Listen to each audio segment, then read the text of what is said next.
Welcome to the NASFUND FM100 Talkback Show. Good morning to you, wherever you're tuning in from. We have a special guest in the studio, all the way from Sepik province, and most recently, all the way from the floors of Parliament, from the events that transpired on Tuesday. The good governor for Sepik, Honorable Allan Bird, who joins me in the studio. Governor, I keep saying over and over again, which one is it? Is it the governor, or is it the provincial member, or is it regional member? Me foul. Which one's that? Well, the writs say provincial member. In Parliament, I'm a provincial member. Back home, I'm a governor. So those are the hats I wear. I hope it's not a case of being politically correct, because I wouldn't want to be on the wrong side. Yeah, well, some people get pedantic about these things and they get picky with all these little details. So some people start with low classroom or kind of thing. Speaking of which, in other words, the motion there to actually put you as the nominee for PM, you said you got knocked back, 3 times? Due to a technical error, due to a technical issue that was deemed by the Private Business Committee. If you recall at the time, we raised the issue on the floor that, you see, you have normal parliamentary motions. The vote of no confidence is a constitutional motion, which means it overrides all other things. What Parliament has done, you see, Parliament has its standing orders. In the standing orders, it makes its own rules. So I think about 15 years ago, they began to subject the constitutional motion to the Private Business Committee. And they did that by amending the standing orders. You see, when the Constitution was written and the VoNC was put in there, yes, it wasn't subject to the standing orders. But parliamentarians being the way they are, parliamentarians, like, if you have very power-hungry, very evil members of parliament, they look for ways to bend the rules and, in fact, many times break the rules as well. So up until about 15 years ago, motions of no confidence were never subjected to the Private Business Committee, but they are now. Wow. Because they wrote it into the standing orders. So essentially, they look for all kinds of reasons to throw the motion out. The Private Business Committee was initially set up to look at private members' bills that go before the floor. So their primary role, as stipulated initially, was just to check if, like last time, seems like last month, Billy Kamel, walking amendment, yeah. That is their role. What they've done is they've added an extra role in there, which is to prevent votes of no confidence. So when they denied it the first couple of times, you remember we argued on the floor. We said, look, it's a constitutional motion. You can't do this. And then they were like, take it to court, take it to court. Typical. I always say, an evil member of parliament will always say, take it to court. We have the ability to fix things, but they'll say take it to court because they're protecting themselves. Yep. Good man, I'm better not to go to court. I'm like sit down and Stret him. Something I admit or not. But these guys know. So you can tell immediately that you take it to court, which James Nomane did. You remember? Yes. Honorable James Nomane did. So Nomane took it to court. And we knew all along that the Private Business Committee was exercising powers it did not have. The Private Business Committee has no powers over the Constitution. The Constitution overrides all of us. It has power over all of us. The entire country has its basis in the Constitution. You take the Constitution away, and this country is meaningless. We are a constitutional democracy. That's what we are. So the basis of everything we do comes from the Constitution. What these guys have been successfully doing illegally is putting themselves above the Constitution. That's what they have been doing. And because all 5 of the members are Pangu Party, and they've decided that this is what they're going to do. And these are not idiots. These are very smart people with, university degrees and all of that, True. So that's what they've done. Now the court has told them that, no, you can't. And I think this is the second time the Supreme Court has ruled to say you can't do that. And it's the second time members of parliament have chosen to, in fact, offend the Constitution. That's what they've done. And this is why, if you recall, Honorable Brian Kramer stood up and said, look, we can we're going to go to court and sanction you under Section 23 of the Constitution. If you offend the Constitution, there is a rule there where you can be charged with it and you can get up to 10 years in prison. Wow. And so it's never been used, that particular, I guess, provision in the law. But it's coming to a point where, you see, members of parliament, they don't care. They pass bad laws. As long as Prime Minister to give me Megi Mosebe, Mogaraman just bianim to yes, sir, all gotas, all. They don't question. You know, they just want to collect their money and go back and do their project. So passing a law, who cares about passing a law? Just come to Solarim, talk to Prime Minister, pay him scrum, go inside, pass it, out.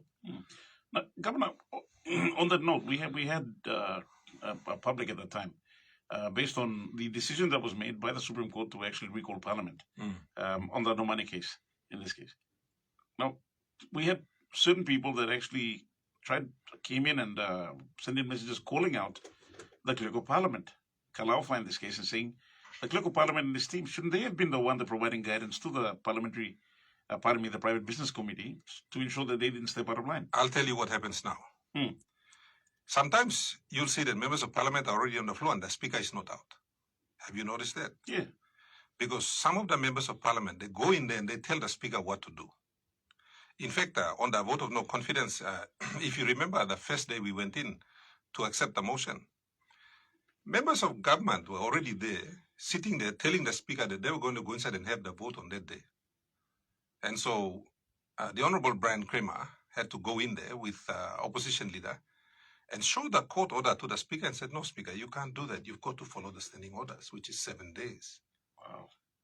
Okay? And on the morning of the vote, they were not going to allow anyone to debate. Debate, yes. So they wanted to just go in there and then stand up and go straight in. And we said, no, the court order says specifically you have to debate the motion, 1, then you vote on the motion, 2. It was a very clear instruction because the instruction from the Supreme Court is actually, they were just stating what was in the Constitution. The Constitution also requires you to debate and then pass a motion or vote on a motion. You're not supposed to just come and vote. You're supposed to debate first. Those rules are clearly outlined in the Constitution. But no, I'd only go inside now, like force him speaker. So to be honest, to be fair, Mibla opposition, Mibla looks away also. The speaker is under a lot of pressure. 1, he's their party member. And 2, he's got no choice. He has to listen to them. Otherwise, all by making them about him. And that's what happens most of the time. And this is the reality me talking to you now. And that's wrong. The speaker should be in control of parliament. He shouldn't have members of the government go and dictate to him what to do. But they do anyway. On the NASFUND FM100 Talkback Show, my special guest this morning, the Honourable Allan Bird, Governor for East Sepik, my special guest in the morning. If you have any questions you'd like to ask Governor Bird, we're not opening up the phone lines just yet, but nothing's stopping you from sending us a message via WhatsApp. That's 77146340, or even email us live at fm100.com.pg. Again, email live at fm100.com.pg, or send a WhatsApp message to 77146340. You can also send a message to our Facebook page because we are live streaming this interview. So for those who'd like to catch the action on video, please log on to Facebook and type in FM100 Papua New Guinea. That should take you straight to our Facebook page. Like the page, share the page. Currently on 90,000 followers. We want to take it all the way up to 100,000 followers by Independence Day. So commemorating 50, we'd like to commemorate also with 100,000 followers. You can do so by sharing our content, liking our page, and following our page as well, and encouraging all your friends on your friends list on Facebook to the NASFUND FM100 Talkback Show. You can have your say this morning by sending us a WhatsApp message to 77146340. My special guest, the Governor for East Sepik, Honourable Allan Bird, in the studio. Now, Governor, of course, what transpired on Tuesday itself, 89 votes to 16. The Prime Minister successfully defeating the vote of no confidence in this case. From many Papua New Guineans, they're wondering what happened. Why couldn't we master the numbers? And of course, people switching during the time to vote. Well, you know, most people, they think that votes of no confidence are easy. It's not easy. It's not easy putting together a vote of no confidence. First of all, you've got to kind of get it through all of the difficult stuff, which is get it onto the floor of parliament. And that's hard. That's very hard. because the government will use every trick in the book to throw it out, which they do quite successfully, yeah. And then the other thing is like, there's a lot of discussions that go on behind the scenes that people don't see. You only see the action on the floor. True, right? true. So obviously, when the right to move a vote of no confidence, that power rests with the opposition. It's really the only power we have. We don't have any other powers. So the power to nominate, to move a vote of no confidence lies with the opposition. It's specifically given to us, I guess, by law, and it's something that we use. It's the only thing we have, really. So when we were contemplating a vote of no confidence, obviously we have to talk to those in government. And at the time when Sepik was put on the notice paper, Sepik Ipatas's name, there was a discussion with leaders in the government. And they all agreed there that, look, put Sepik on the ballot paper. So they brought Sepik across to us in the opposition and said, put him on. We'll support him, which we did. And obviously there were lots of discussions that took place. Sepik didn't join the opposition immediately. He had to stay at his hotel and try to talk to the people that convinced him to put his name on the ballot paper. Now, if you remember when the Honorable Rainbow Paita was his name was on the ballot paper, there was, when he lost, and he actually in his speech he spoke about the people that kind of betrayed him. And to form a new government, you really need the members from government to break up. That's how it works. Opposition doesn't have the number. We just provide the platform, I guess, for the change to occur. The change comes from within government. And so, unfortunately, all of those people that convinced Sepik Ipatas to put his name on the ballot paper, at the 11th hour, they decided not to support him. Okay. And I'm not privy to those discussions, yeah. But I did speak to some of the members who are in government. Well, we all speak. I spoke to ministers, I spoke to backbenchers, and I asked them, look, what are you guys thinking? The sentiment I got was that they're all unhappy with the way the country is being run. And this is what Sepik said. Yeah. In his speech, in his address, at his concession. Look, when you talk to members of parliament by themselves, they're all unhappy. I mean, I spoke to several MPs, like the quietest ones are the ones from NGI. The NGI guys don't say anything. They just keep really quiet. So I spoke to a few of them. I said, look, what are you guys thinking?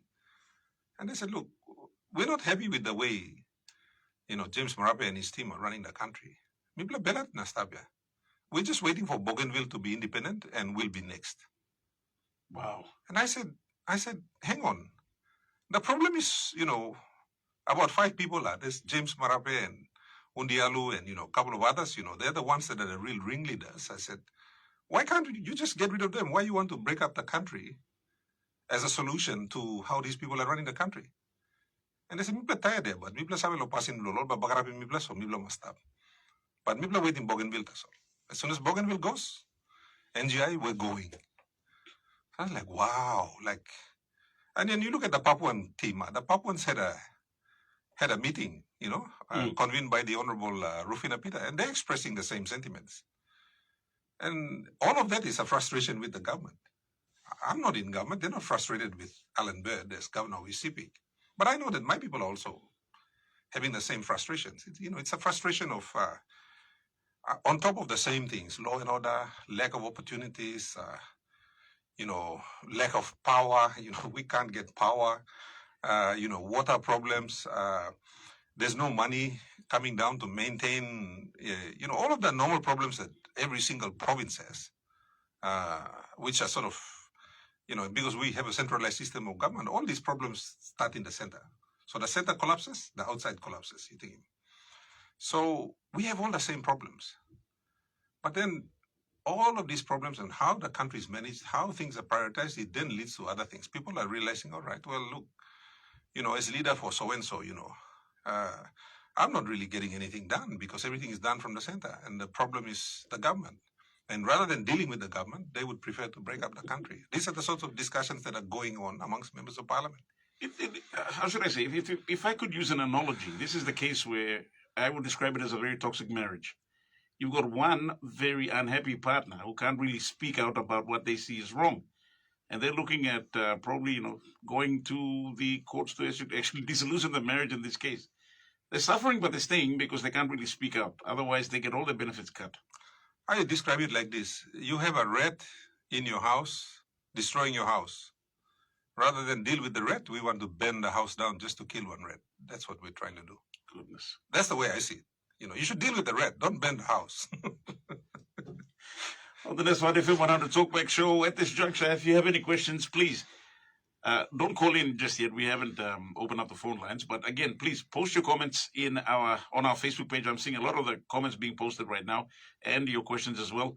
Also, send us a WhatsApp message to 77146340. Again, 77146340. My special guest, the Honorable Allan Bird, Governor for East Sepik, this morning on the NASFUND FM100 Talkback show. We'll take a break and be back with more. NASFUND FM100 Talkback show.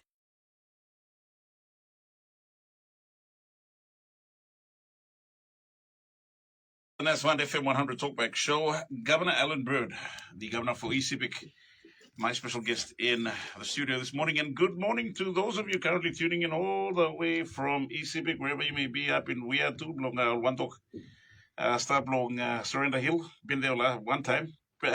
Morning to Blogata.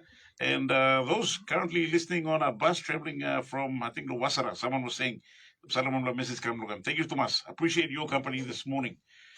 Governor, with what's transpired, you put out a post, was it yesterday or the day before, where you're saying, and this is what I asked you last time, many people, we've got from most of our feedback from our listeners out there and our viewers, they're saying, okay, if you wanted to be, if you have the mandate to be an alternate prime minister, unfortunately, you're not a party leader for that matter. You start nothing with no party affiliation at this point. And you did post something yesterday that said that, well, the call for you to actually create a party, or even there's a possibility that you could represent a party or take over a party in this case. You said you would consult. So, big question, does that mean that you will be going beyond the 10-year promise that you made to yourself? Well, first of all, the Constitution is quite clear. Any member of parliament can be nominated to be prime minister. It doesn't have to be a party leader.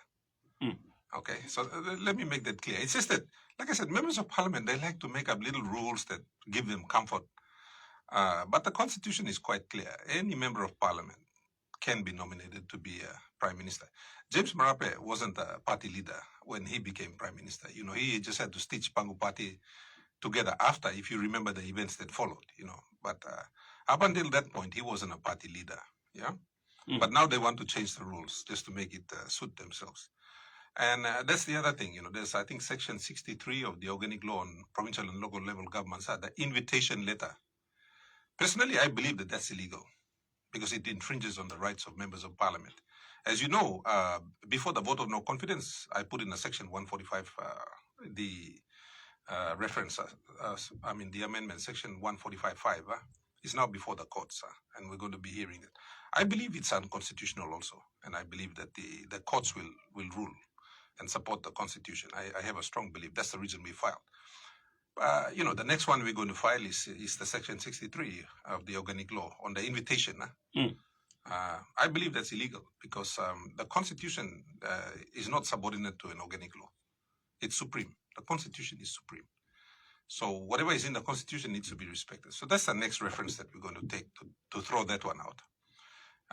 And then, NEC, the government brought in a bill, sneaky. They sneaked it in. It seemed like a little bill, and in fact, I never read it.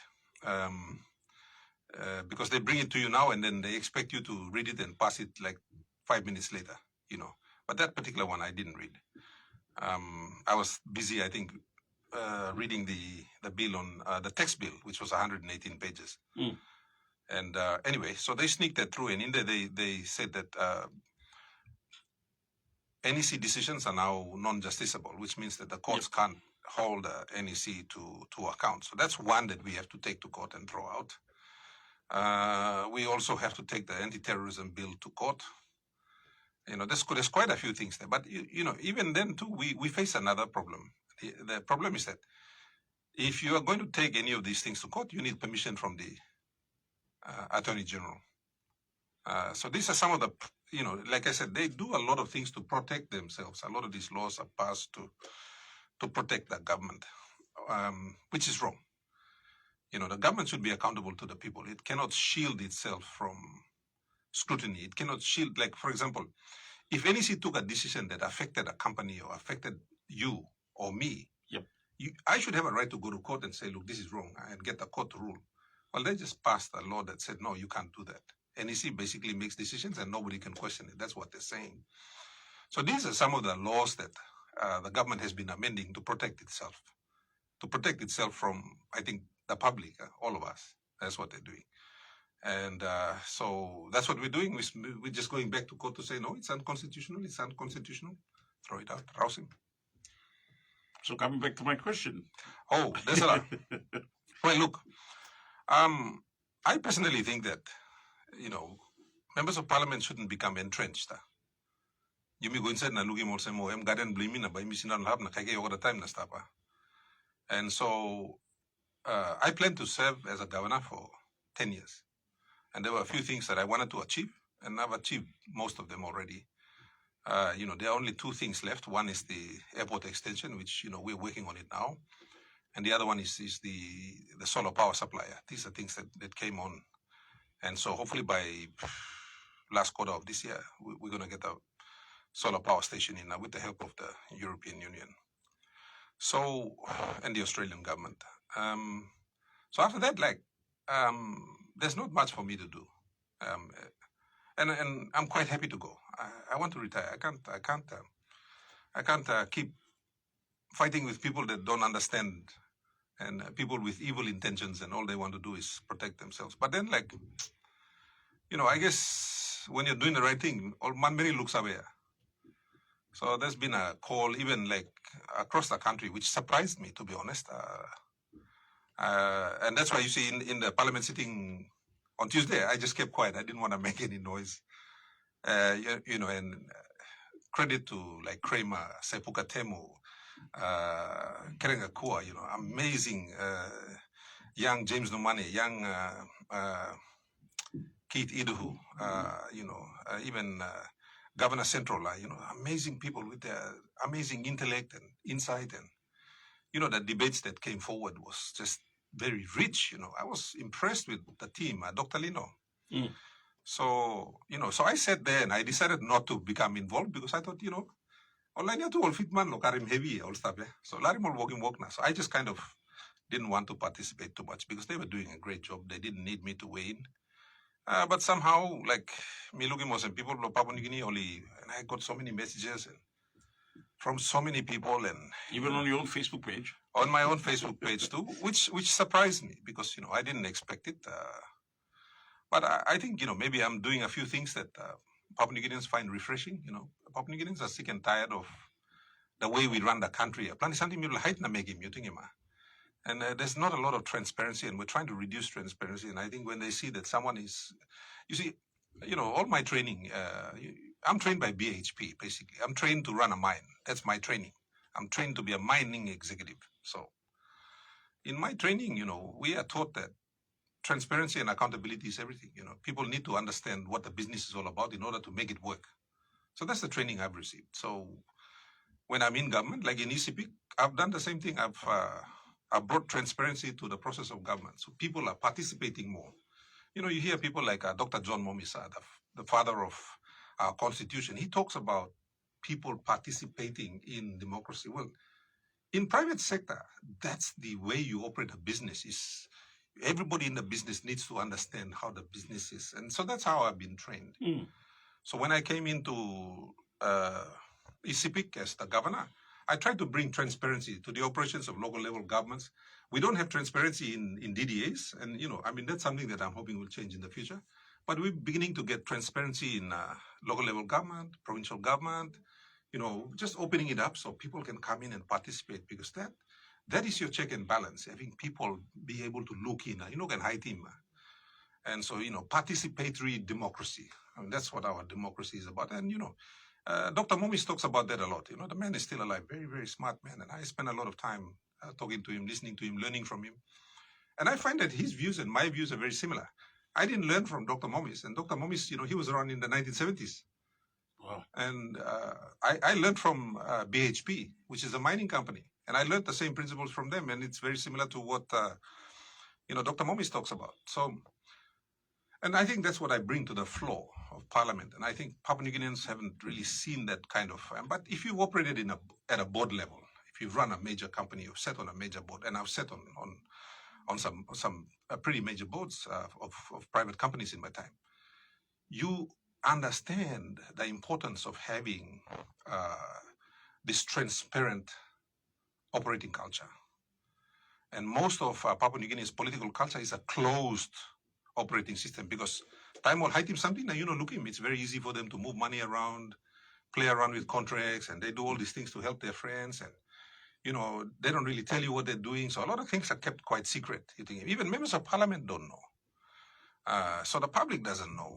And anyway, so time we look at Muslim, you read some of the comments, you read the comments that people put out, and a lot of them are quite heartfelt, People say to me, and I bump into people on the street, and they come up as, Liangpla Papa or Mama, they come and shake my hand, they got tears in their eyes, and they say, thank you for what you're doing. It's giving me hope. It's giving me hope for my children. When people say things like that to you, me to be a human being, it affects me. And then I sit down, and then, and then people are telling me, don't leave. We want you to stay. And so, all those things are some tinding tuna. And so I've got to kind of consider that and put my life on hold. And I've got to talk to some of my friends, the people that support me, and the people that are close to me. And I've got to find out, because I understand what it means to run the country. I've run a province. It's not an easy thing. So I know that I'm not kidding myself to say it's an easy job. I'm not kidding myself to say that.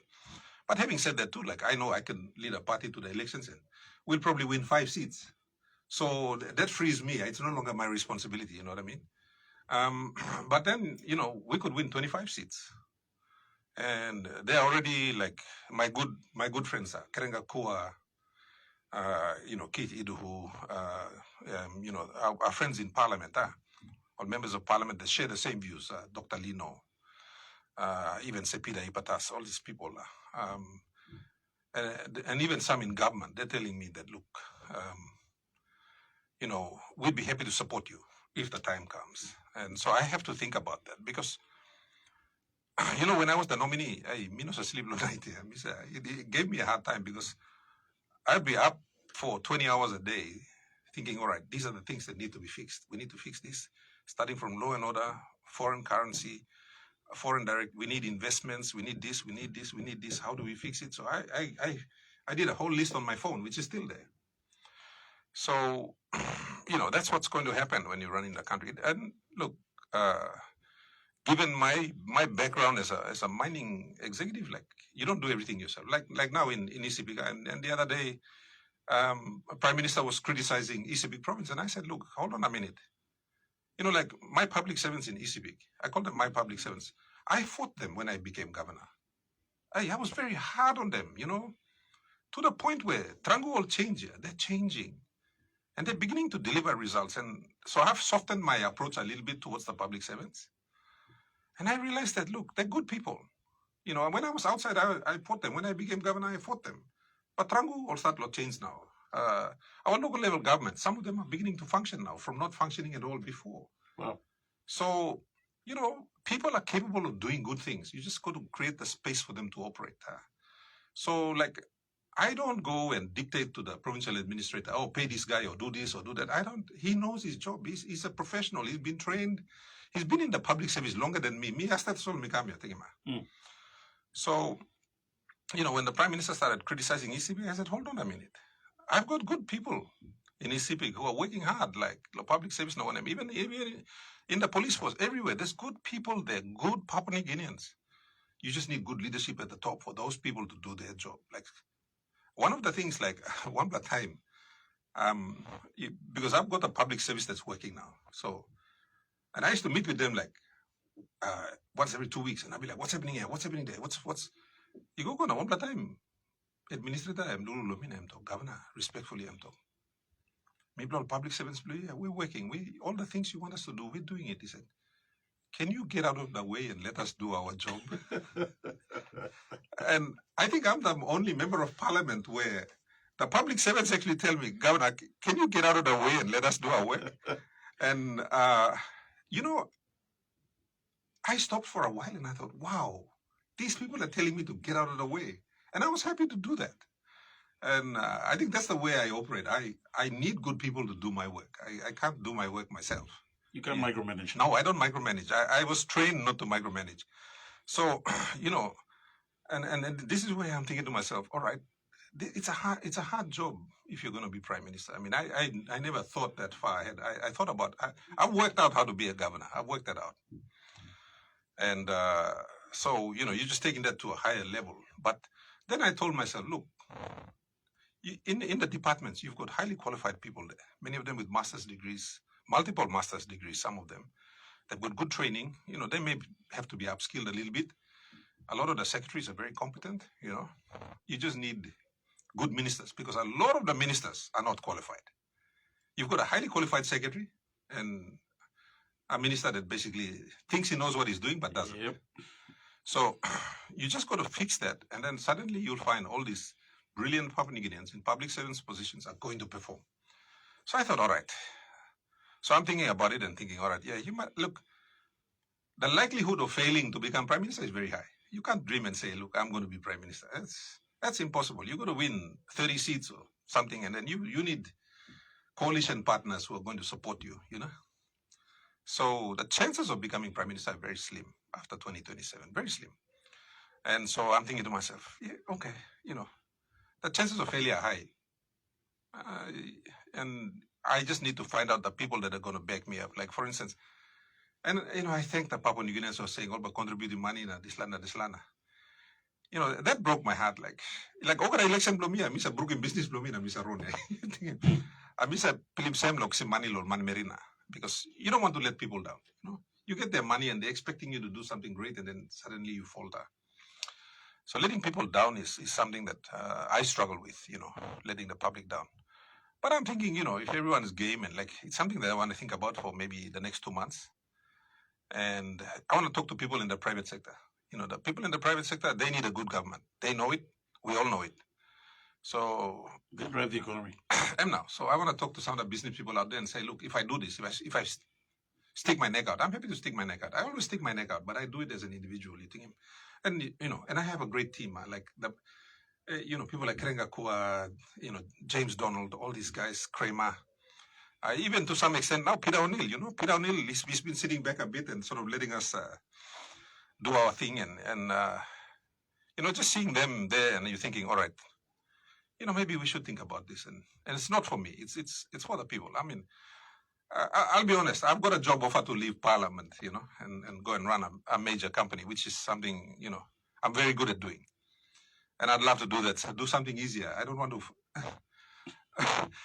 In Parliament, sometimes it's a sin to be intelligent, and I sometimes feel a bit bad that when I'm out there debating and I make other members of Parliament look bad. Mr. Pilim, no good Kenya. But in private sector, they're all really smart people. So you're sort of in your element there. You're working with people that are at your level. So I kind of wanted that a little bit. You know what I mean? But look, it's something that it's a big decision. I got to go back and talk to everyone, and especially all Sepik. Me looking for some more Sepik. Solda bro sanabna. So I want to go back and talk to a bunch of them and get a feeling and lay the cards out. I'm not a guy that runs into things blindly. I want to look at the entire landscape and figure out if it can be done or not, and what can we do, what can't we do, figure out how much it's going to cost, and then we work on that basis. So, sorry, I'm long explanation, but it's not an easy decision to make from my perspective, and I wanted to give people an appreciation about why I want to take some time and do this thing properly, and then come back with a response. And when might that be if I'm not pressing too much? maybe in a couple of months. I'm going home over the weekend, and we got stuff to do at home. Maybe to travel around, plenty of road brook. They're all national government roads. All feeder road to collapse about. We don't have the money. We haven't received any money from national government since May last year. So, since May last year. Since May last year. So approaching 12 months. Yes, 9 months now, no got money. So another 3 months, and it'll be a record. 12 months not receiving any money from the national government. On the NASFUND FM100 Talkback Show, we haven't opened up the phone lines just yet, so talk side Zul. We're going to be taking a look at some of your messages coming in via WhatsApp and via Facebook.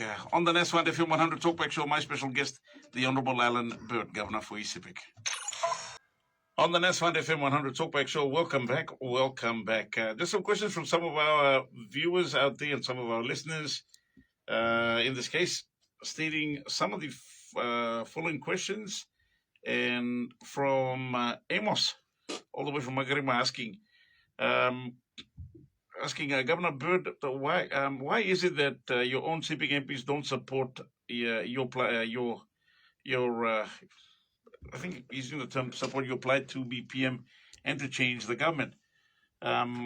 What do they know about your leadership style and association connections, etc., that the rest of PNG don't know that's preventing them from supporting you in this case? And he gave an example. Even Richard Maru doesn't seem to support you in the opposition. And why is it that he remains with Marape in this case? Oh, look, there are many reasons. But look, how do I run the province? I mean, I run the province very transparently. And I'll give you an example. This year, when we had to pass the budget, we need what we call a JPP BPC resolution. Now, my members of parliament trust me enough. I think only 2 MPs, member WeWork, and only member WeWork was available. So we didn't have quorum to pass the budget. So what I did was I just got on the phone. I think Minister Maru was in Japan, and Honorable Wapunai was, because he's an assistant speaker, so he was in Indonesia, picking up St. Michael's statue, the one that's supposed to be mounted for the 50th anniversary celebration somewhere in Mosby. So all our MPs were all over the place. So all I did was rang them up on the phone and said, look, we're trying to pass the budget here. Are you guys happy with the budget? And so I got a verbal resolution on the phone to pass the budget. They didn't have to be there physically. So in terms of our working relationship, I have a very good working relationship with all my MPs. In fact, in our secret discussions, they tell me, and it's not a nice thing to say, but I'll say it. They say this, they say, look, James Marape is a Highlander. If we don't work with him, you Savemba Bagarabi mi player. So you keep doing what you're doing, and we'll stay in government. Goodness, it's got to that point. It's at that point. So, I have no, if big Brook come up government, they'll all leave. You think him. There are 3 Sepik MPs, and I'm counting East and West. That actively talk to me every day. Essentially, and support me openly. 3 or 4. So, and I understand why they have to stay in government and keep quiet. It's the same reason everybody else stays in government and keep quiet. So, I have no ill feelings towards them. I mean, Maru himself, he aspires to be Prime Minister. In fact, 2022, he campaigned around Sepik and other parts for his MPs. He campaigned against James Marape openly. And he positioned himself to be a prime ministerial nominee. He told the people of Sepik that, look, I'm going to be the next prime minister, so support me. I didn't campaign like that. One of the reasons why I stayed as an independent MP is that I didn't want to fight for party leadership, and I didn't even expect to be a nominee, I left to join the opposition when I found out about the Paraka payments and all of this, and I also found out that, you remember the RESI program? They were fixing classrooms and things like that. I found out that, James Marape was the education minister at the time running all those contracts with him.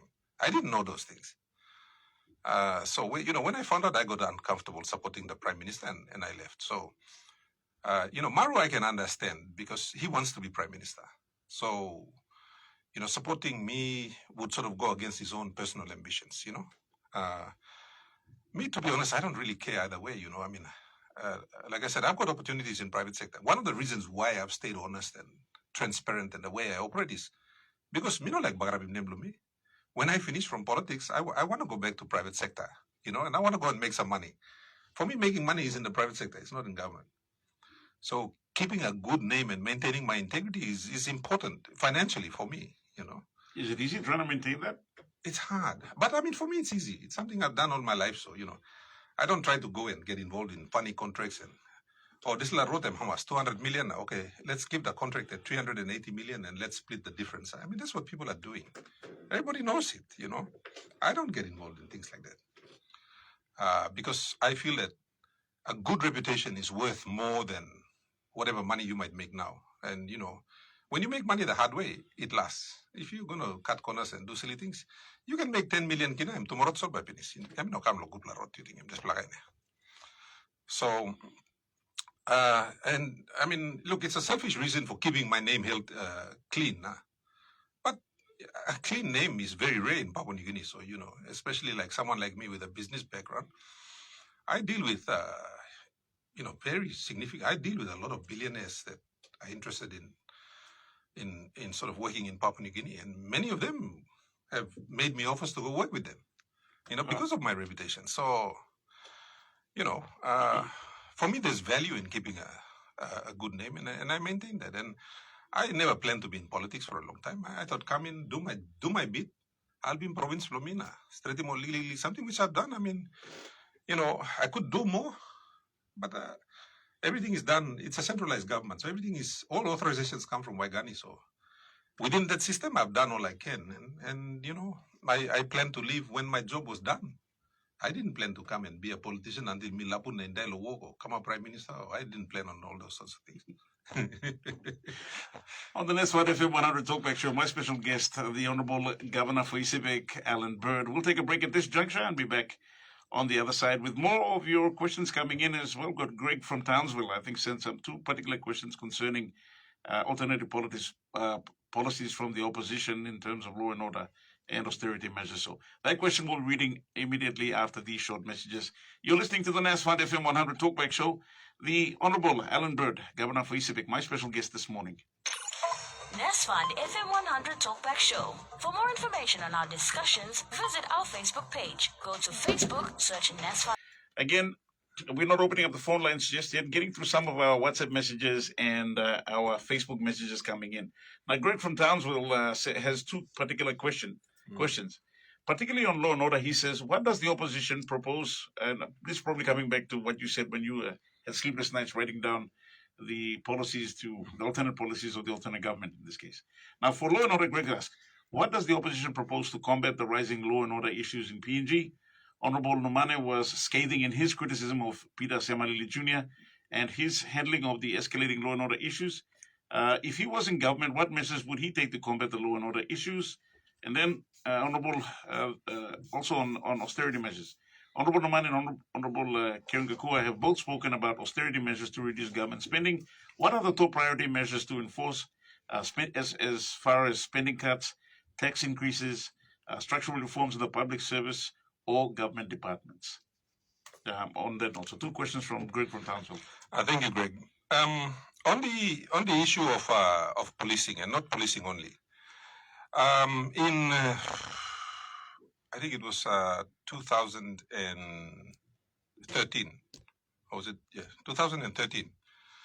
I was an advisor paid for by the Australian government, working for the late Manasupe Zurano in the Department of PM and NEC.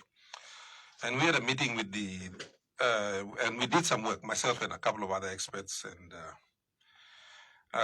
we met with John Carley, who is now High Commissioner to Australia. He used to be Secretary for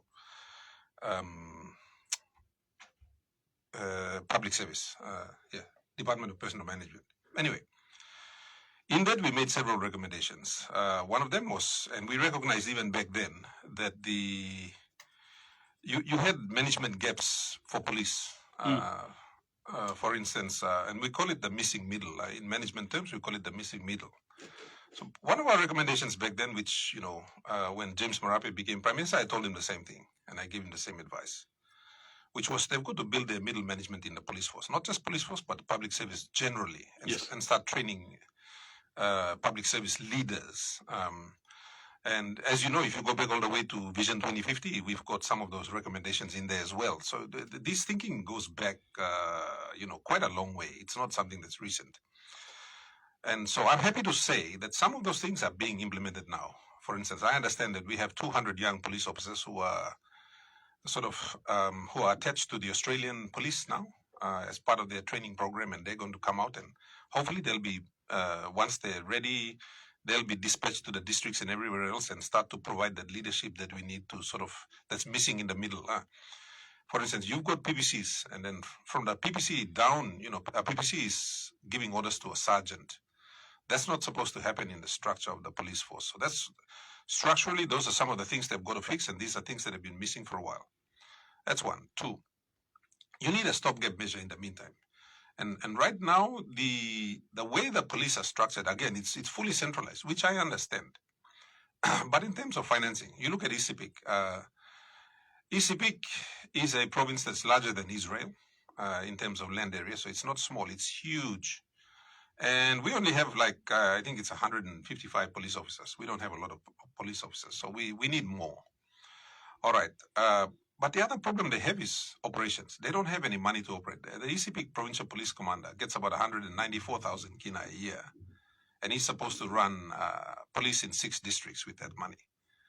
So one of the things I've been doing in Sepik is we've been taking our tax money and we've been funding police operations. I think this year, Sepik Provincial Government is going to pay about 2.6 million to get an additional 200 reserve police officers to go in and help our 155 regular police. So we're doing that this year. But on top of that, we're spending about 1.8 million, which is to pay for their fuel, pay for their computer, ink, printers, coffee, tea and sugar, tires for their cars, maintenance for their cars. We're having to do that. Now, meantime, the police command here in, if you remember what the treasurer was saying, the police command here in Konedobu is going to receive 600 and almost 700 million this year. They're going to get 700 million. Now, from our tiny budget, we are having to fund police operations in Sepik.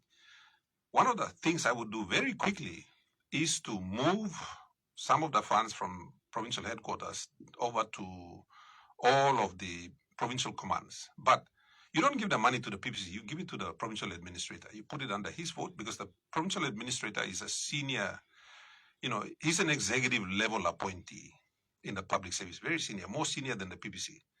So you allow him to use his Section 32 powers to operate those funds.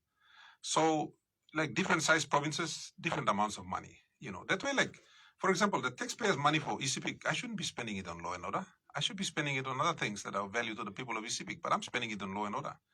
And every single toya I'm finding, I'm pushing to law and order. But you have a 700 million kina budget that belongs to the police here. I'm building a police barracks now using PSIP money because I want to attract the regular officers that graduate out of, I want to take 40 new officers to Wewak, and then I want to build another police barracks in Maprik. So I take another 40 officers there, regular policemen, to beef up the numbers. So I got 3 districts covered on one side, I got 3 districts covered on the other side. Yep. Now, I'm not supposed to be building police barracks. I'm Wokblong, national government, but I have to do it because my people need law and order.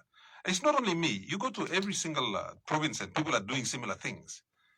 So the question is, I have to say, Deputy Commissioner Mitna, he's been really helpful. Tranguem Safly Gokamna, we talked to him and he's been trying to help. Beef up our capacity. And I'm just using Sepik as an example, but it's the same story everywhere else. But that's something I do immediately. Coming to austerity measures. And this is where I think we differ in our opinions with the government of the day. I've had these arguments with Ian Lingstaki and even with Prime Minister Marape. Prime Minister Marape believes in raising more and more money and giving that money to members of parliament to go and spend. I believe in raising or using your existing revenue streams. You don't have to go and tax people more, everything. And if you remember, I made a proposal, which is a very good proposal, based on international benchmarks, to go to a block grant system. A block grant system would cost this country an extra 3 billion kina a year. Mm. Now that would make all the provinces work. It would, and this money would come out of the the PIP budget. It will come out of the budget, the national planning managers. If you moved an extra 3 billion down, the national government would still have 7 billion kina to play around with. So you just have to shift and change the funding structure and the responsibility structure. You wouldn't have to raise more money. And this is where we come back to, if I took over government tomorrow, I'd stop the borrowing straight away, and I'd find savings internally to make sure that because you got to remember, this government has borrowed more money than all the governments since independence. They've beaten everybody, and they've gone over. Not only that, they have additional debts that are sitting outside the books that haven't come on stream yet, you see. And this year we're having financial problems, right? Why do I say we're having financial problems? If you remember, the Honorable Richard Marape, he stood up in Parliament and said that he's going to get 178 million kina to run the elections. Last week, James Marape called all the provincial administrators into Port Moresby, all right, or last week or this week. And he told all the provincial administrations to pay for the elections. So where's the 178 million that's supposed to go to Richard Marape and his team to run the elections? Now, Sepik provincial government, we've been asked to take out 500,000 kina from all the DSIPs of all the districts. So that gives us 3 million, and then province is supposed to put down another 500,000, so 3.5 million to run the elections. That's what they've asked the... They've asked all provinces, but I'm giving you the Sepik example. All right? Now, they want us to pay for this out of PSIP. All right. Now, the service providers in Sepik, based on the 2022 elections and the recent census, are owed 5.6 million, and they're complaining to me. They're owed this money by NSO, and they're owed this money by the Electoral Commission. Now, they're saying to me, look, we're not going to let you run the elections until we get paid. And these aren't my bills. These are national government bills. When I say my bills, provincial government bills. So every province has been asked to fund the elections where Richard Marape is supposed to pick up, Honorable Richard Marape and his team are supposed to pick up 178 million from the treasurer. Okay? So now I'm thinking the elections might fail because, I have to go and talk to my open members. We have 10 days to go, and my open members are supposed to give 500,000 each, and I don't think they're going to be happy with that. On top of that, our 50th anniversary celebrations, they've told all of us to take out 1 million from PSIP to pay for the celebrations.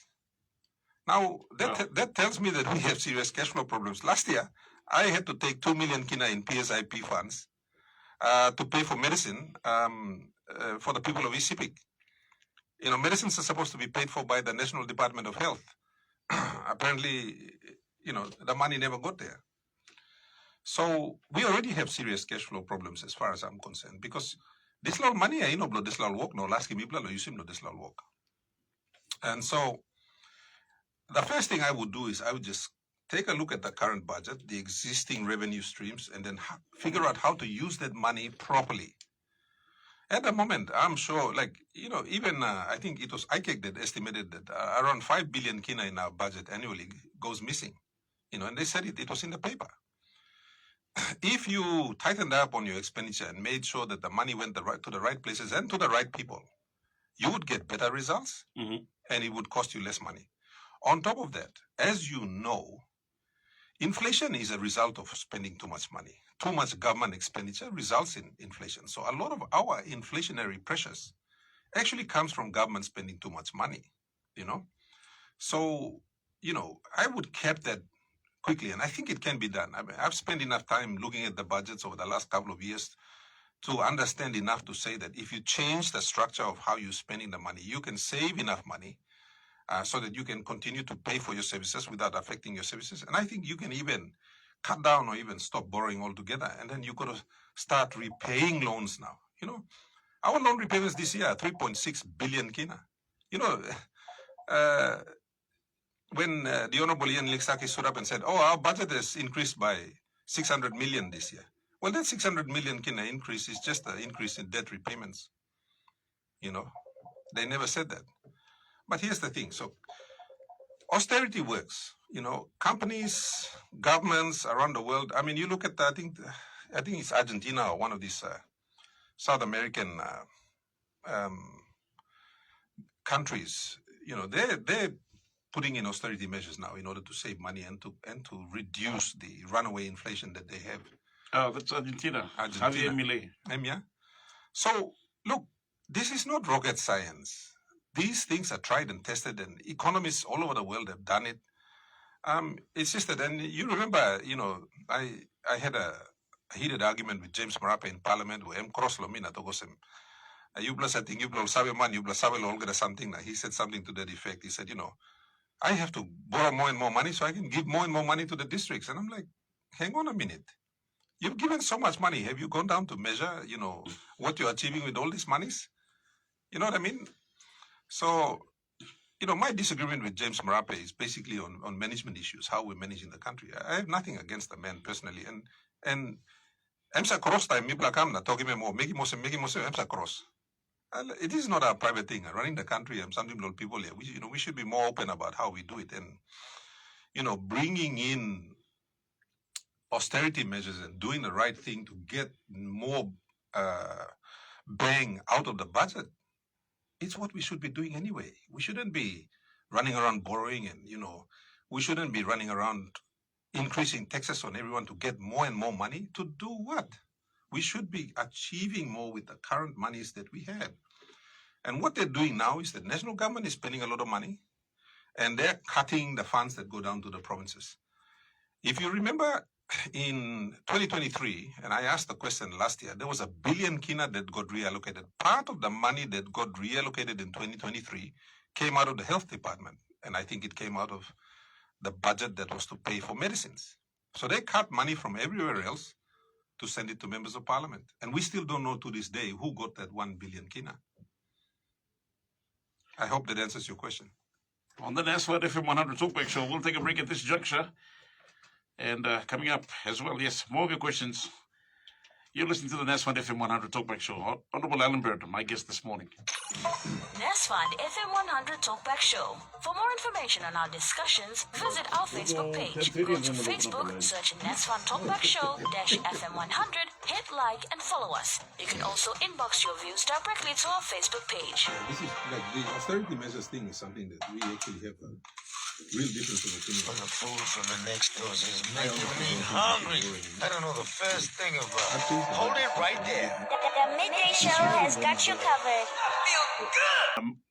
Governor, you also mentioned during the talk on austerity measures. I think one question that came in from Greg of Townsville also was touching on the bureaucracy that we have, and in particular when you have state agencies and departments that seem to be having duplicate roles in this case. For me, like one example would be when you talk about a huge amount of money being given to at the district level. Now we've got the DSIP in this case. You have this is something that it confuses me sometimes. You have the DIRD, Department of Implementation Rural Development, that monitors that. But then the Constitution provides for the Attorney General, the Auditor General, that's supposed to be keeping an eye on it. Sadly, over the years, I keep saying this over and over again. Auditor General seems to be one of the most poorly funded constitutional offices that we have. They've just got enough just to pay the light bills, just to pay for the rentals, just to pay for remunerations, and that's all. And just coming back to this, would you be looking at restructuring or doing away with some departments? And when you mentioned Javier Milei from Argentina, that's what he did. He looked at departments that didn't need to be there, and he said, that's when the term afuera became popular, because he said, with this one, afuera, ticked it off while he was speaking in Argentina in this case. Now, look, the entire system needs to be reviewed. And this is where, and if you remember some years back, there was a government policy to move public servants out to the districts, okay? Now, that decision's been there for maybe 10, 12 years. It's never actually been done. Now, in Sepik, we've tried to do that. We've tried to sort of rebuild our local level governments, and we're trying to push our public servants down. So fixing the houses, all those kinds of things to get the public servants down there to the LLG so they can serve our people there. Okay, coming back to the national departments, when you have so many people doing the same thing, it leads to inefficiency. The PNG government public service structure at the moment is inefficient. So I bring you back to, when I talk about block grants, people don't understand the full extent of the block grant. The block grant is about pushing funding and responsibility down to where it matters. Okay, that means that your national agencies will remain as oversight and what we call audits and inspections. Yes. So you would have to strengthen your audits and oversight at the national level. So what will happen is that policy gets developed at the national level, implementation occurs at the provincial and district level, which is where the people are. You then need to strengthen things like auditor generals, things like National Economic and Fiscal Commission, which is part of Treasury. You need to strengthen DIRD, for instance, so that if you are going to maintain those funds down there, you see, what happens at the moment is you got national departments that implement, and then you got national departments that are supposed to do the oversight, audit, and inspection functions. But you can't audit yourself. You see, a principle in management is that if I do something, someone else needs to come and audit me. And that's a check and balance. Yep. What's happened in our system of government is, I think a lot of money gets misused in an inefficient system. So members of parliament, ministers, and I think government in general, they start to weaken your oversight functions. They weaken fraud squad, they weaken ombudsmen, they weaken the auditor generals. By weakening all those oversight and oversight mechanisms, it then allows them to do a lot more of this corrupt stuff. Remember, I was telling you earlier about how government is trying to reduce oversight and accountability on the things that it's doing. Even passing an amendment to the NEC Act to make all of their decisions non-justiciable. You can't take it to court. This, if you look at the whole thing in totality, it is an attempt to reduce government accountability. The cutting down of funding to auditor generals, that's not a mistake or an oversight. It's deliberate. The cutting down of funding to the fraud squad, that's not an accident. That's deliberate. It's deliberately done to weaken those institutions so that members of parliament, ministers, and the government of the day can get away with all the things that they're doing. If you move to a block grant system, you will have no choice but to strengthen your oversight function. So Australia does this, right? America does this. China does this. Almost every country that is operating well, providing services and everything else, they use a block grant system. And the block grant system works on the national or the federal government having a policy that they then give down to their states, in this case, our provinces, and they give them a bucket of money to implement it. And then they come in and they, every 6 months, every 4 months, the federal government or the national government is down in the provinces doing inspections. 7 years I've been a governor now. There's not been one single audit of the Sepik provincial government. And about 2-3 years ago, I wrote a letter to the Australian DFAT, Australian government, and I said, look, can you send some people in to audit Sepik provincial administration and government? You said that. I asked them, and they came down and did an audit. Because I didn't do the audit to go and look for the criminals. I did the audit so they can tell us how we are performing. We need to be measured against international benchmarks. Wow. I mean, look, your boss will do a performance appraisal on how Cullighan, Tanda, are you performing well as a worker or not? You can't do that on yourself. Someone else needs to come and do that. It's the same principle with, you look at private sector. Private sector will bring in an outside auditor to come and check them and then give them recommendations on how they can improve. We don't do these things, but we're supposed to. National government is supposed to come down and check Sepik provincial. like Morobe Province or Hela Provincial Government or whoever check us and make sure that we are delivering on. We've never been checked. We've never been checked because national government is running around being a project manager itself, handing out checks. They're not interested in inspections.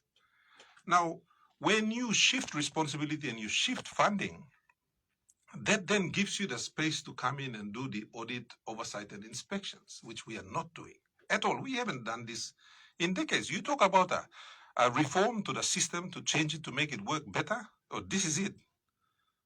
But you sabe, plan the member, you know, like lawmaking because it's going to cause problems. Plan is something all local height na make him now, yeah, so they don't want that. On the NASFUND FM100 Talkback show, some messages coming in. I think this is just comments. Nicholas from Cape Town morning through saying, please ask Governor Allan Bird if he could have a party and hear its people's the people's cry. I will be one of the first to contribute from my small plane. This is exactly what you were saying earlier on. Also, this one from one of our listeners said, "Good morning, Governor Bird. Please form your new party and pursue your position for 2027 for the PM seat. We have suffered enough at the hands of scavenging, selfish, greedy politicians." From this one says, will opposition sue the Speaker for contempt charges by not allowing Parliament to debate on the VoNC before a vote. That's from Abuti Sakiawas. The debate did take place, didn't it? Oh, well, I mean, they curbed it. And I mean, the greatest disappointment for the opposition is not so much that we lost the vote of no confidence. It was the fact that we weren't allowed to debate. I mean, I stood up to debate. And, government didn't want debate. I think the people of Papua New Guinea would have wanted those supporting the government to stand up and say why they're supporting the government. I mean, I'm sure that people would have wanted to. You want to hear your member saying why they're supporting James Marape to remain as Prime Minister. Did the court order say that members would have to go back and consult their people? No. Prior to that? I didn't read it, but the first part that I read said that it ordered us to debate. Yeah. And look, and then to vote on the motion. Look, one of the things I like to do is that I like to consult my people, and there are some key people that I speak to about, like, what should we do? And, like, here's the thing. The majority of Papua New Guineans that I see, and I've been monitoring social media in particular when James Marape first became Prime Minister, he was very popular. He would go out and take one photograph and put it there, and there'd be like, 5,000 likes, and loves and all these things. And people would go and, like, there'd be like 300 positive comments. Today, James Marape, Prime Minister, when he is making a public speech, and, whether it's MTV or National or Post Korea or whoever, they put their online stuff there. You can read the comments. Most people are laughing at the Prime Minister. And all the comments are negative. There might be one positive comment there. And that comment is probably from someone in his own district or, one of his diehard supporters. So, what we're finding out lately is that there was a 41 million kina paid to, all the internet people that support the Prime Minister, So maybe it's those people that are going in there. And so you'll only find, like, out of 100 comments, there's only 2 people that support the Prime Minister. So he's gone from being liked by thousands of people to now maybe 2 or 3. Now, that's a good measure. I mean, you just go back and check everything that used to happen 6 years ago and you compare that to now. You have a measure right there. So most Papua New Guineans don't want him to be Prime Minister, first of all. I'm sure they'd be happy if, like, Richard Maru or John Rosso or somebody in their camp, became Prime Minister. People would probably be happy with it. They'd be like, oh, thank God, we get a chance to breathe again, It doesn't necessarily have to be me or, Kerenga Kua or whoever else in the opposition. It can be someone from government, you know what I mean? I think people would be happy with it. People just want a change. They're tired because they're not seeing, because everything that's happening now is happening the way the Prime Minister wants it. He's the one directing traffic. He said it himself. I am the choir master. When he first became Prime Minister. Wow. You remember? We were at Laguna and he said, I'm just the choir master. Well, this is the choir master directing the choir. And indeed, I'm not sure if everyone's enjoying the song. We'll take a break at this juncture on the NASFUND FM100 Talkback show. Coming up next, as soon as we come back, we'll be opening up the phone lines. On the NASFUND FM100 Talkback show, 3233 3233 NASFUND FM100 Talk. No, we're not going to start until we get your calls. Sorry, we kind of went a bit on our comments from WhatsApp and our comments on Facebook itself, but now the lines are open. So if you'd like to be the first to have give a comment or a question, I mean, I would say question, question because I think plenty of money, plenty ask him or like ask him Governor Kamlogem. Would love to hear from you. The lines are open 3233 777 3233 Let's take to the phone lines. Okay, one meeting in ring. No, two phone line down at the moment. Not down, sorry. No one's calling us yet. So please, again, 3233 777 3233 We've got one call coming in. Good morning, FM100 Talkback. Good morning, FM100 Talkback. Morning. Is this the FM100 Talkback? Yes, it is. Your name, please, ma'am. My name is Sharon. I'm calling from Gordon's. Sharon, go ahead. Governor's listening. Yes. First of all, I'd like to say thank you to Governor and the strong 16 men that voted against the vote of no confidence. I'm one of those people that have been commenting on Governor's posts for him to form a party. And my question is, the reality is that, I mean, judging from the 2022 general election, there was a lot of fraud, there was a lot of hijacking. So even though I and most of us want you to form a political party, how do you think you can overcome that issue? Okay. Thank you, Sharon. I think that's a good question. As you know, I'm also chairman of the Special Parliamentary Committee on Elections, and we've made a total of over 70 recommendations to the Electoral Commission in terms of how we can fix our electoral system. And obviously, these implementations are going to go on for maybe 10 years. But one of the most important things is to fix up the common roll. And there are suggestions like, for example, developing an app so individuals can go online and they can register their fingerprint, maybe take a photo, and then put in the particulars.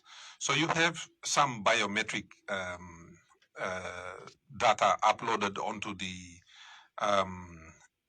electoral roll, the common roll, referred to as the common roll. If we can get the common roll updated, this then provides the basis for people to vote.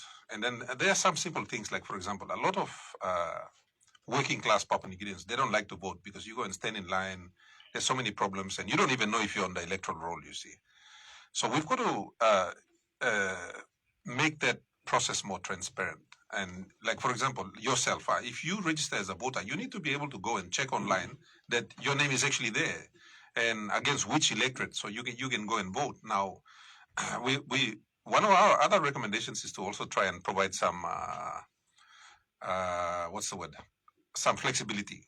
So, for instance, if you're working and you can't go out and vote, or if you're a woman and you're scared that you might be intimidated, or if you're disabled and you know it's going to be difficult for you to find a polling booth and people get aggressive and things like that. So is to figure out a way, and there's a good system in New Zealand, for instance, where the New Zealand voting system, they actually send ballot papers, an electronic ballot paper to voters. So say if you're working and you don't have time to go and stand in line and you turn up and your name is not on the common roll, you know, all these problems that we know about, we can eliminate that by working class people. They can nominate to vote online, using an online voting platform. So these are some of the simple things that we've recommended. And part of our recommendations actually involve funding the Electoral Commission this year to update the electoral roll. In Australia, they update the electoral roll once a month. In PNG, we do it once every 5 years. And even then, we stuff it up. So one of our recommendations from the committee is that over time, we need to improve the electoral process and maybe update the electoral roll once a year.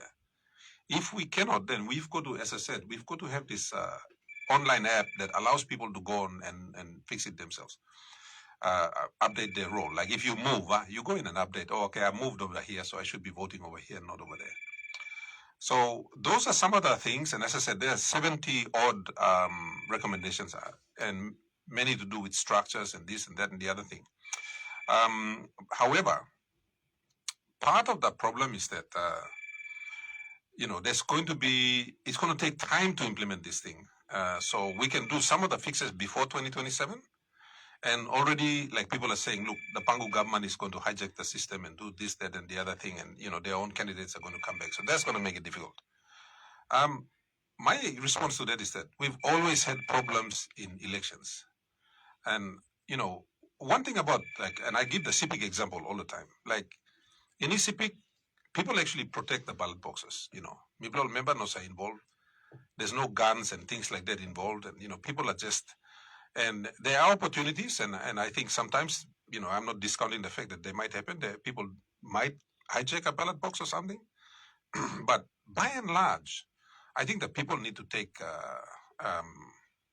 control of these elections. And the other thing is that, how we run an election, say, up in Hela, and how we run an election in, say, New Ireland, it can be vastly different because the temperament of the voters is different in both places, sort of thing.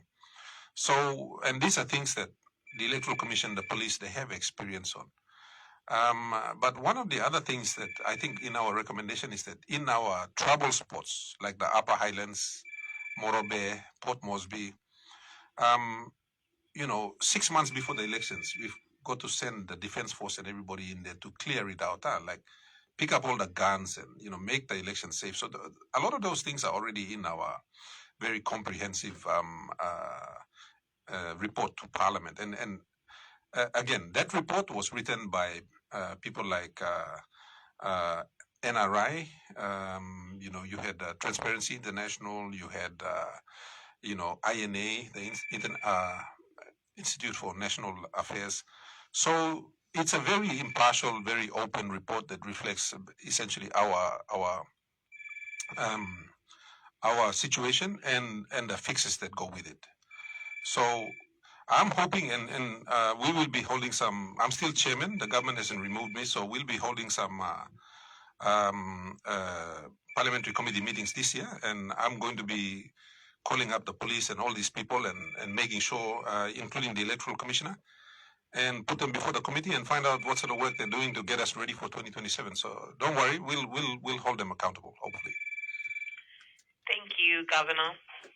You're welcome. And I just want to say thank you again for always giving us hope to keep fighting and hoping for a better future for tomorrow. So thank you for that. Thank you for putting up the fight for the silent majority.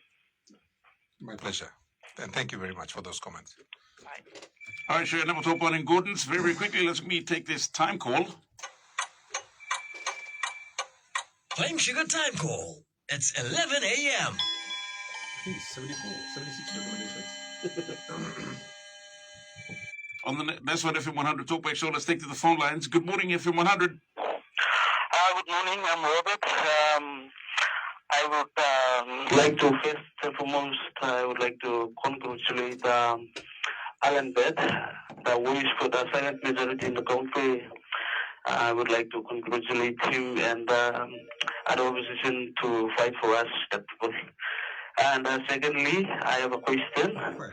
I would like to thank Allan Bird for taking such an initiative for bringing in the foreign external auditors to come. And there's one of the things that I found that Allan has done that most of our MPs are not doing it. And I would like to thank him. And can he also tell us if he has a plan to bring such an initiative like that into this Sepik and implement that can also give an opening to other provinces and districts, challenge them to come up with such initiative. And other Papua New Guineans can also, our members and governors can also do that to do something different to at least promote or increase the welfare of the people and nation as well. So that's one of my questions. So thank you for giving me this opportunity to ask this question. Robert, thank you so much, my brother. Have a top day. Thank you. You have a nice day. Bye. Thank you, too. Governor? Yeah, no, look, maybe take the next call and then I'll answer. All right, we're still to the phone lines. Hello, FM100 Talkback. Good morning, FM100 Talkback.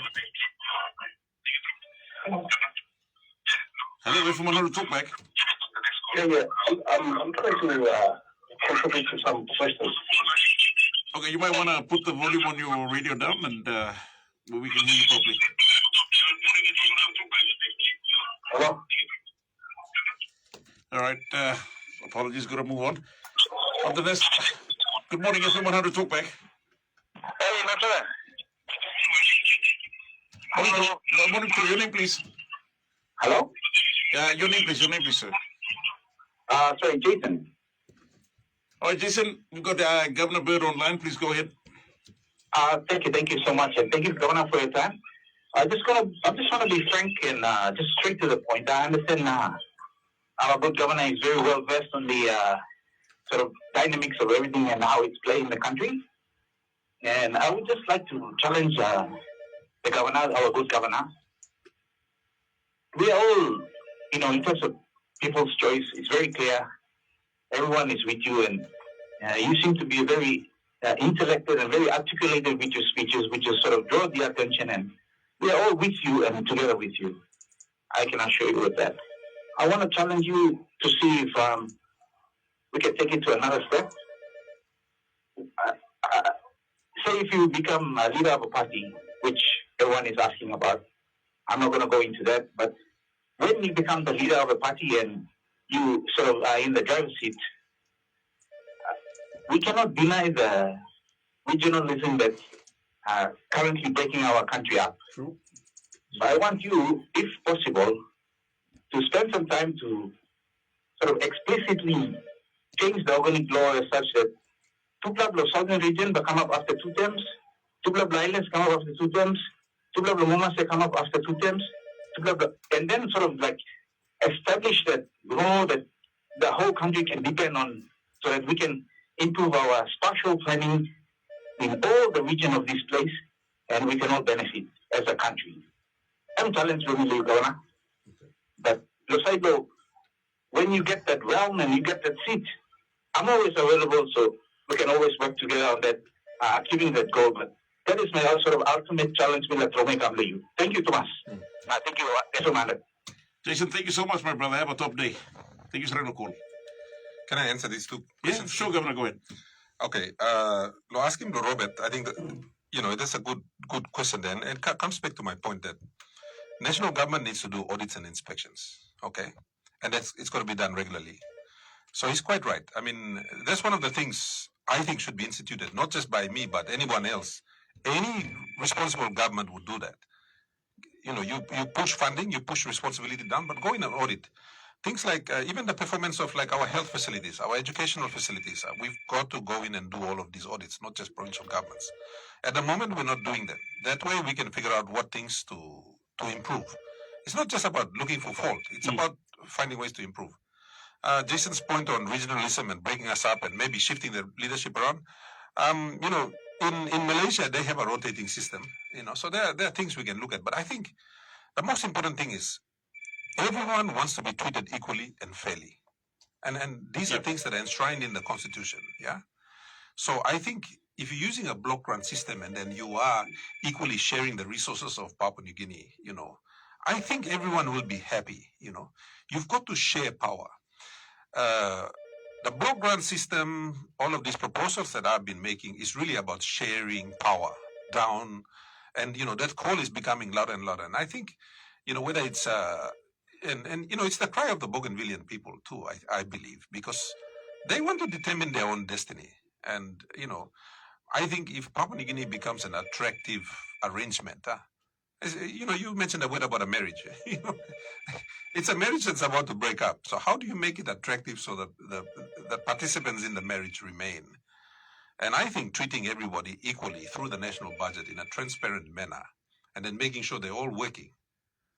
I think that's what people are demanding. In the absence of that, everyone wants to break up and become regionals and, go their own way. That's what I believe. On the NASFUND FM100 Talkback Show, I'm going to take a break right now, and as I keep saying over and over again, I've got to pay my bills. Speaking of which, many thanks to NASFUND, many thanks to BSP, many thanks to, of course, Telecom PNG for always maintaining their support. Good morning. Good morning, sir. I'm calling from my name is Roger. I just have two questions for good governor this morning. Roger, go ahead. All right. My first question is for good governor. If you were the Prime Minister, what would you do with your government to stabilize the kina and bring back, restore the kina back to its value? That's one. And my second question is, if you were a PM, and with your background in the mining sectors, what would you do to reduce the tax that is really killing Papua New Guineans who are working in the extracting sector, which they pay about 30 to 40% tax, which is very, very high at the moment. So what would you do to reduce those tax? Thank you very much, my powerful governor. Roger, thank you very much, my brother. Have a top day up in Goroka. Thank you. Cheers. Governor? All right, just quickly, stabilize the kina. Well, that's really a function, as I mentioned earlier in the discussion. The fastest way to do it is to bring Wafi Golpu or Papua LNG online. I think those are the opportunities we missed, and the fact that Pogra was closed for a number of years, that's also sort of eaten into our ability. I mean, the value of the kina, it depends on a number of factors. One of them is our ability to trade, and that's been reduced significantly with the shutting down of Pogra, with pushing back the development of Wafi Golpu, and of course Papua LNG. But into the future, we've got to restructure our economy. We've got to bring agriculture production online. A lot of at the moment, we're not a very productive economy, and that's affecting us. So, as I said, these are the low-lying fruit we can do. We can sort of aim for and get them done very quickly, hopefully. Now, in terms of reducing taxes, I think a lot of it has to do with the inflationary pressure and the devaluation of the kina. All of this is reducing the buying power of Papua New Guineans, and that's why Papua New Guineans are calling for tax breaks, which is a fair call. And again, I think it comes back to government living within its means. We were talking earlier about the austerity measures. We've got to live within our means, and if we live within our means, it reduces the need for us to tax our people more. At the moment, because we are not using our budget wisely, we are inefficient, there's a lot of wastage, and therefore Papua New Guineans are having to pay that premium in terms of taxes, and then the demand for more and more money to do more and more things by the government, the value of which we don't measure. So we can't tell you that, all right, Miblago building is like 380 million kina road, Papua New Guinea, which you have to pay for as a taxpayer. We're not coming back and tell you what value the 380 million kina road is adding to you. So if we can do these things better, and if we can prioritize and invest in things that are of economic value, that improves the economy, that reduces inflation, that makes goods more affordable in the shops, then that means that there's less money we have to take off you. So we've got to look at that whole thing, and then we've got to come up with actions that lead to those outcomes. At the moment, no. And this is one of my issues with the budget. We're just raising money, and then we're just giving it to members of parliament to spend it, and we're not going to check how they're spending it. And therefore, you are getting less value as a taxpayer, and we are demanding that you pay more as a government so that we can go about our ineffective, low-return expenses. We'll take the phone lines again. Hello, FM100 Talkback. Hey, good day. Good day. Your name, please, sir. I'm calling from New Island. Henry, is it? Yes, correct. From New Island. Yeah, that's right.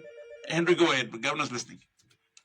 Yeah, so firstly, thank you, Governor. And I appreciate you as one of the parliamentary leaders that has been so very vibrant in terms of doing public awareness on this radio and sharing some of the insight in Parliament, some of the insight in politics, and some of the insight about what the future looks like for Papua New Guinea.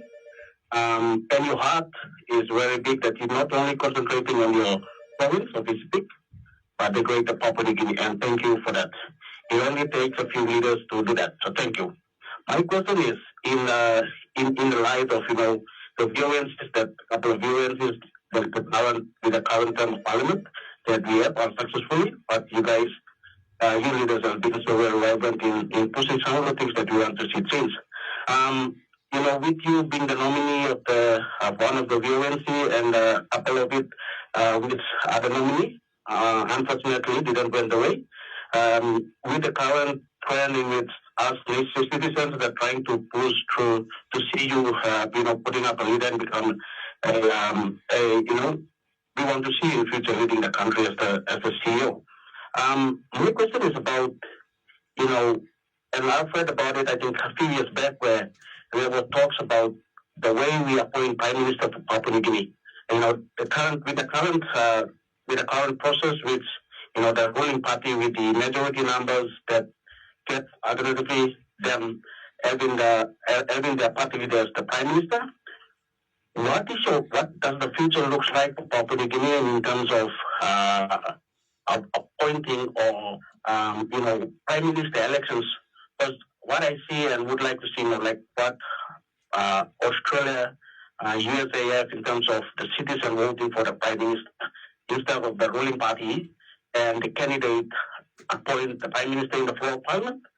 We want to see that going forward for Papua New Guinea for the citizen to vote for the Prime Minister seat. What is your thought and idea on this approach for the future of Papua New Guinea?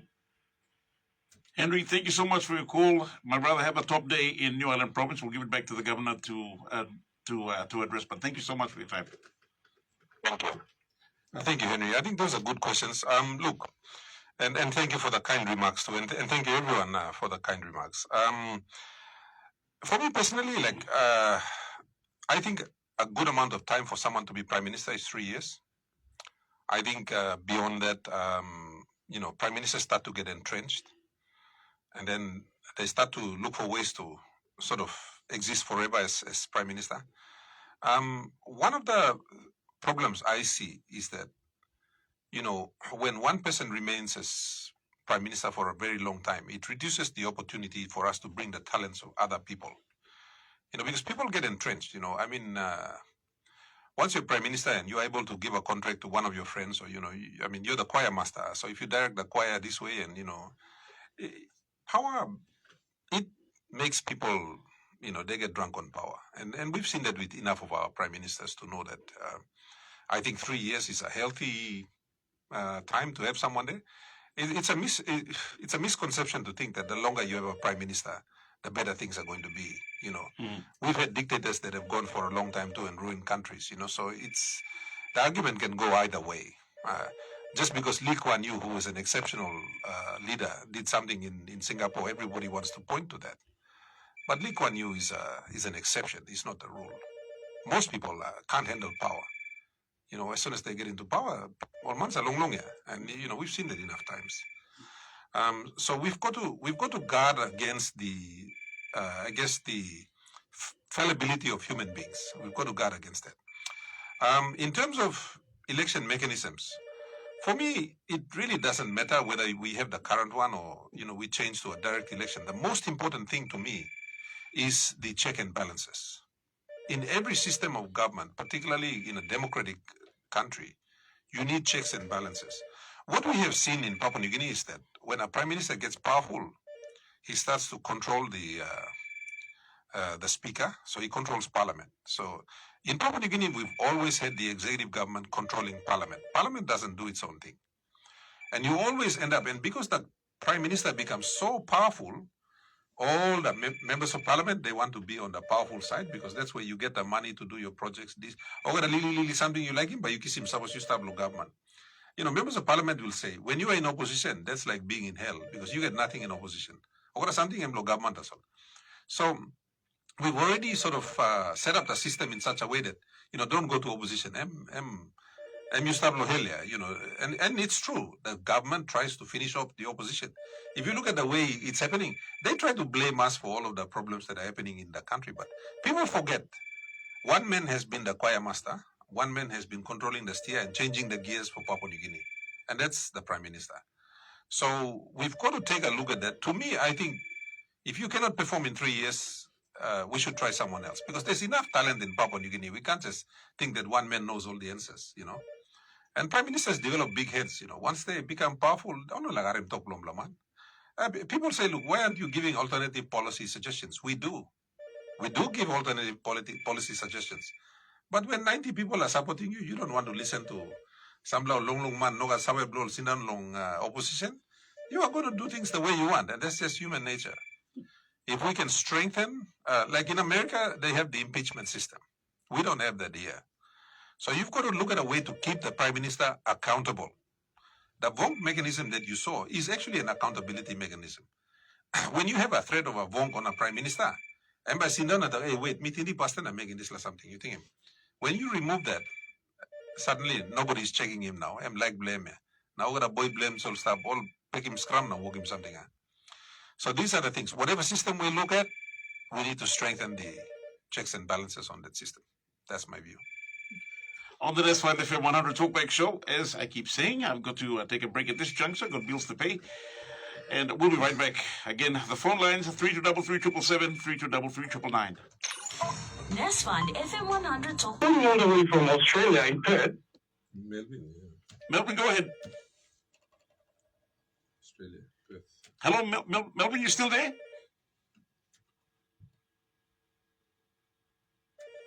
Hello? I think we lost Melbourne there. Apologies, Melbourne. Let's cross over to the other line. Hello, FM100 Talkback. Hello, thank you. Finally, I got through. Your name, please, sir?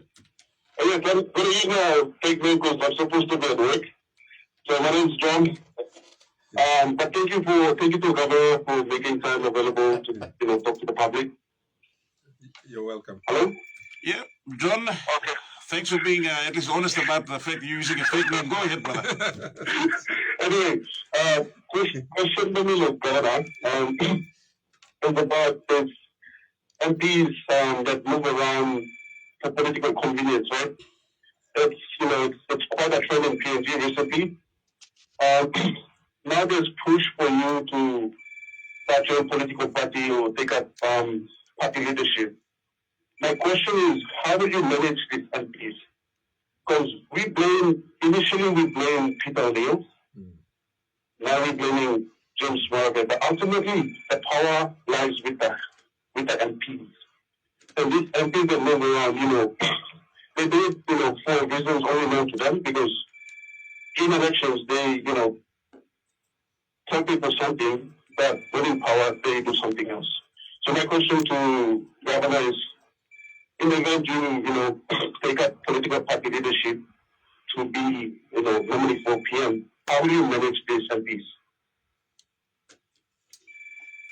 John, thank you so much for your call, my brother. You have a top morning as we get back to the Governor. Thanks so much for the call. Yeah, thank you, John. I think that's the $1 million question right there. And look, let me just say, the Honorable James Marape, he's very good at managing MPs, as you can see. The way I would resolve it is that I'm a big believer in equality and equal distribution of wealth. And I think it boils down to the wealth. Every member of parliament you talk to, they'll say, look, I need to be in government so I can get the resources in order to do this, that, and the other thing at home. And as I said, I'm an 80-20 person. And for me, the block grant solves that problem. If you can equally share the resources of this nation down to the 22 provinces, first of all, it solves a lot of your development issues. But more than that, it puts the resources right there where the elected representatives of that province can sit down and decide how they use those resources. Like, for example, if, say, Manus is our smallest province.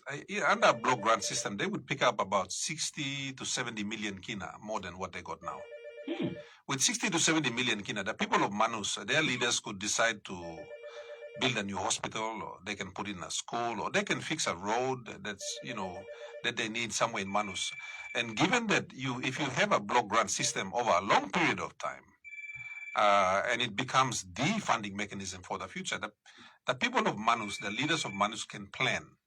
They can now afford to plan. You see, right now you can't plan because what's DSIP? What's PSIP? We're running around doing small projects here and there, and a lot of the mechanisms are outside of normal, how shall I say, accountability mechanisms.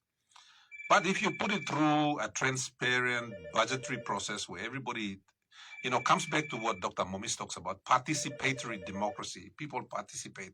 So we do it. People keep talking about, bottom up. In Sepik this year, we finally, we are pushing funds down to LLGs for the first time in our history, all the way down to ward. This year we are doing ward. So we are trying to get that participatory democracy that is intended for in our constitution. So people down there participate all the way up. Under a block granting mechanism, you would actually do that. Now, this to me will stop members of parliament running around because you guarantee the funds under law. So as soon as the budget is split, the first thing you do is you do a block grant, money block, health, education, law and order, road, ogara something, bang, go Stret, lo province. All right, you sit down, lo province, you decide. Manus, you like making one. New Island, you like making one. Central province, what do you want to do? Chimbu, Eastern Highlands, what do you all want to do? Sepik. You push it right down there and then we determine our own future, which is, I think, if you read the Constitution, that was the intention of the Constitution. Right now, who determines the budget framework? It's the Prime Minister, the Treasurer, and his key ministers. They determine the framework. So you in the province, wherever you are, whether you LLG president, ward member, or you just a community leader, you miss out. You don't have a say. And I think that's the thing that Papua New Guineans are struggling with.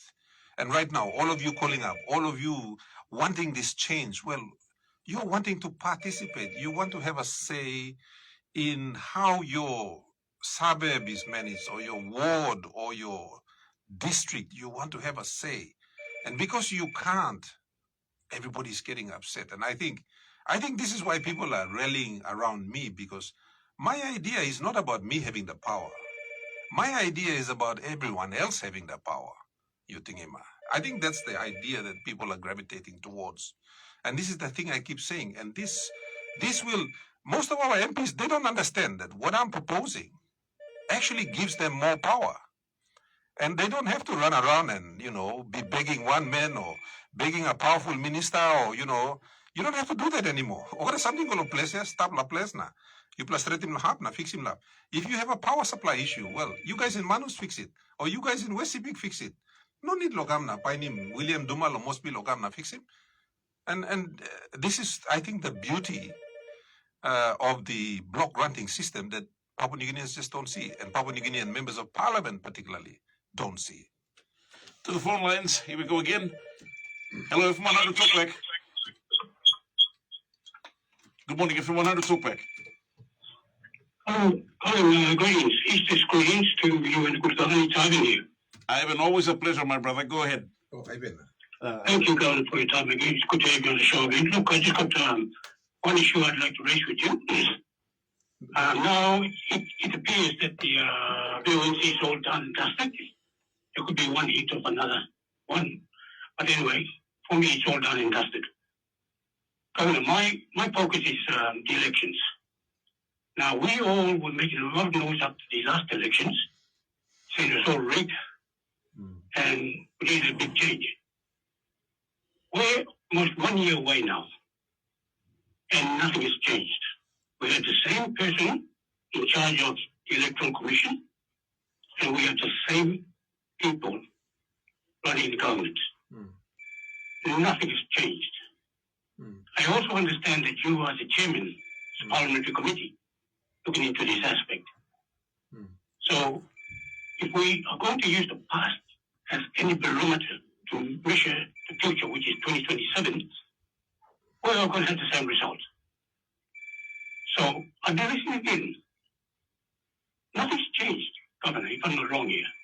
You tell me how elections is going to change come 2027. What's going to change? Where after the elections, we're not going to make a lot of noise and say it was rigged again. I'm at a loss to hear that we still have the same commissioner and the same minister. So from there, you can just deduct straight away that's what's going to change. We're going to have the same people back in government. Just like to get your views on that, Governor. Ivan, thank you so much for your call. We'll give time for the governor to respond, but thank you so much for your call, my brother. Have a top day in Gordon's. Good, thanks. Cheers. No, thank you. Cheers. Thank you, Ivan. I think that's a genuine concern there. But let me just say, one of the things we didn't have before was a parliamentary oversight committee. You now have a committee. So one of the things we're going to do, and we were going to do it, but because of this recall of parliament for the VoNC, we actually deferred our committee hearing. But we're calling up a committee hearing, and you're right. You know, the Honorable Pila Niningi brought in a law. He brought in an amendment, so we changed the law. Well, not we, the government did. I objected, and they changed the law to increase the retirement age so they could keep the current commissioner of the Electoral Commission. So, like I said, this government is doing everything in its power to protect itself. But that's what they did. Look, the committee is going to hold the current Electoral Commissioner to account. That's one thing we have now that we didn't have before. And obviously, before, you couldn't call up everybody and find out if they're ready for the elections. But you have a parliament committee, which is still chaired by me, and they haven't replaced me. So I'm calling up a meeting in the next couple of weeks before the next parliament sitting. And I'm going to have the commissioner there. I'm even going to call Minister, what's his name? Masere. I forget his title now. It's a complicated title. They're making up new ministries all the time. Minister for Administrative Affairs. Or something like that, yeah. So, yeah, but we'll call him up. Administrative Services, sorry. See, even you can't get it right. I don't even bother, to be honest. So, yeah, we'll call them all up. And look, Ivan, turn up to Parliament for the committee hearing. It's going to be at Parliament, and, you know, the public is welcome. We're doing this on your behalf anyway, so you blog our Papua New Guineans got issue long elections, yeah, and it'll be streamed live. So there you go. It is kind of something all matters of the public interest. So, you know, we got to do it openly so the entire public can weigh in. The days of, you know, people hiding and doing things. I was the one that proposed that we have a parliamentary committee, and after this, a permanent parliamentary committee on elections. So this is my proposal, and you know, I think James Marape, you know, I was in government at the time and I proposed it and they made me the chairman. So I think so while I'm still here, you know, we'll make the most of it. On the NASFUND FM100 Talkback Show, time for me to take a break at this juncture. Keep the calls coming in as we head towards 12. NASFUND FM100 Talkback Show. Express your view on the issue. Email live@fm100.com. Differing opinions. Now, Chuck from Skyview saying, good morning, Cullighan. Governor Bird, good morning, Cullighan. Governor Bird is privileged to be in Parliament and has the upper hand over us common people to change the government. There's no secret to changing the government, as it lies purely on numbers. My question is, why is he not mastering the numbers on the floor, but rather bumping all his righteous claims on social media? He needs to evaluate himself and identify what it takes to be a leader among leaders when it comes to national issues, or in this case, the VoNC. That's from Charles of Skyview. So, Mitoka, another differing opinion in this case. Look, it's a good point. Me no kind man run ago na time. I mean, I talked to members of parliament, and when I was the nominee, I did have discussions with them, and even now when Sepik was the nominee, we did have discussions. When the time also talk, Melanesian Pasina, you give him something lo man by Luluglo you. Me man lo sem lo run give him something, offer him something lo mano. I don't work like that. I have a professional background. That's one side. So me personally, like, having been involved in these VoNCs, I've made up my mind that I think that all members of parliament where you need to look out them all. These are people that shouldn't be in parliament. I've been in parliament second term blow me now. Me look sabe also. You mean need them all kind leader where all strong man, strong Mary. So they don't run around and follow money and cargo and these kind of things. That's my personal opinion.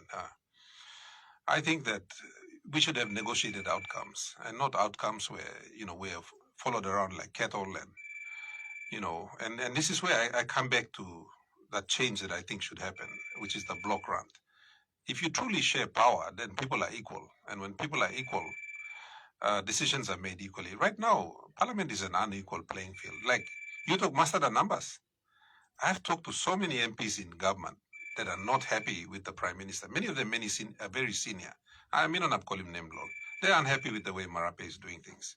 But at the same time, they're afraid of making a break for many, many reasons that I don't think I should disclose. But fact of the matter is that even they are unhappy, they don't want to make a change. And so, me thinking blomiem Rosimol kain man lo 2027 elections. Me no mentioning Mary because I think our women leaders are quite exceptional, particularly two of them. So me talk man, So, and that's something that I'm seriously thinking about, go out on the campaign trail in 2027. That's the sort of thing I'm thinking. So you start with a clean slate, you start with good people, fresh people, smart people, people with intelligence and plenty time people stand up in a debate lo parliament, many people are not up to the standard that some of us are at. And, and I don't say that negatively. I say that as a fact. And I want to have an intellectual debate with people who can be, at the same level. So we talk about issues.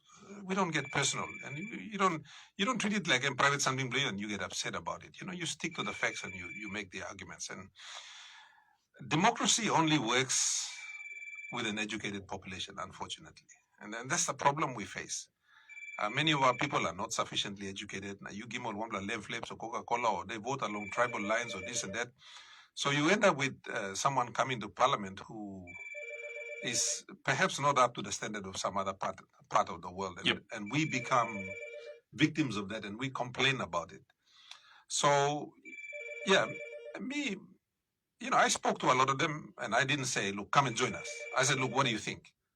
And the response I got from almost everyone in government was, we're unhappy with James Marape, but we don't have a choice. We're going to stick with it. Or I want to move, but no good me move the slaman by not move. A lot of them are kind of like that. They're scared they're scared of missing out. You move and you miss out. So the funny thing is the large majority of them don't like the way James Marape is doing things. That I can say, honestly. But they don't want to make a move. As is the case now, just a little talk survey here again. From this point on, I know from the overwhelming support that's come through online, on WhatsApp and also on our Facebook page as well, Governor, as far as it goes for overwhelming call for you to actually form your own political party come 2027, and if you do choose to run, apart from what you said, your own personal conviction says you want to give it only 10 years, which you're doing, and this could be your last term in Parliament. But you said you're going to have a think about it. Talk to those ones closest to you, been with you in this journey that you've come through in your political life, for that matter. Something stop bluntly. So Governor Bird has said in a few months' time he should be advising you, those who've been calling for him to form a party. Now, while all of that's going on as well, let me just say, for those who are actually saying, okay, we also want to listen from the other side. Now we're listening from the opposition side, in this case. All right, talk about that all. Because I give him invite go along all no sakam. So since just invite no side. No, okay, government MPs, yes, ministers. Government MPs and ministers that we've Talkback have reached out to them. So first of this one, since we've done a 3-hour program, to you, my listeners, from this point on, I'll be sending invites to, of course, the Prime Minister's office. I'll be sending invites to Treasurer's Office as well, respectively, also to Peter Salmalilia, our Police Minister in this case, or Internal Security Minister, whichever they call it. And I think some key ministry of some kind. So please, if all will come, and I'll invite him to appear next week. By the end of the week, if no response comes from him, because what I'm saying, if it doesn't happen, please, I did my part. People are making part of the so if we postpone another time, we'll keep liaising with them. Don't forget, these are very, very busy individuals. They're running departments at the same time running more provinces. So make him talk about some. But with that being said, Governor Miller, to take you to straight time, you always were someone who, I know you're quite busy every time, but you're always willing to give your time for us on Talkback to come at a moment's notice. And again, thank you so much for always lending your time and having the time to actually converse with our listeners and our viewers right throughout the country and across. Look, it's my pleasure. I think if you organize yourself well and you've got good people working with you, I've got great people in working in the administration, and they take a lot of the load. And that's why I defend them quite often, because people think that me one man, Mr. Megan Walker, but I've got really good people in Sepik that support me. And back to the issue that you asked, and I hope government MPs do come and have an open conversation. I mean, some people say, look, I'm not trying to be righteous or anything. I just speak about the truth the way I see it, and somehow it resonates with a lot of Papua New Guineans.